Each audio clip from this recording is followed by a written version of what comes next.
Praise the lord. ఈరోజు దేవుని వాగ్దానము యోహాను రాసిన మొదటి పత్రిక 2వ అధ్యాయం మొదటి 2 వచనములు. నా చిన్న పిల్లలారా, మీరు పాపము చేయకుండుటకై ఈ సంగతులను మీకు రాయుచున్నాను. ఎవడైనను పాపము చేసిన ఎడల నీతిమంతుడైన యేసుక్రీస్తు అను ఉత్తరవాది తండ్రి యొద్ద మనకున్నాడు. ఆయనే మన పాపములకు శాంతికరమై ఉన్నాడు. మన పాపములకు మాత్రమే కాదు, సర్వలోకమునకును శాంతికరమై ఉన్నాడు. ఇక్కడ మనకి బైబిల్ ఏమని తెలియజేస్తుందంటే, తండ్రి, కుమార, పరిశుద్ధాత్మ ముగ్గురు కూడా ఏకరీతిగా ఉన్నారు.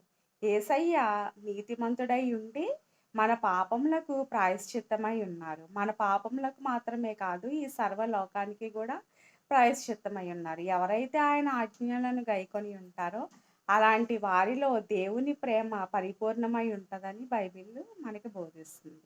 కాబట్టి ఎవరైతే ఆయన యందు నిలిచి ఉంటారో, ఎవరైతే ఆయన మన పాపములకు ప్రాయశ్చిత్తమై ఉన్నాడని ఎవరైతే గ్రహించి నమ్ముతారో, అలాంటి వారిలో దేవుని ప్రేమ పరిపూర్ణమై ఉండి మన పాపములకు ప్రాయశ్చిత్తమై ఉంటుంది. కాబట్టి మనందరము కూడా యేసుక్రీస్తు యందు నిలిచి ఉన్నట్లయితే మనందరము కూడా జీవమార్గంలో ఉంటాము. జీవములో ప్రవేశిస్తాము.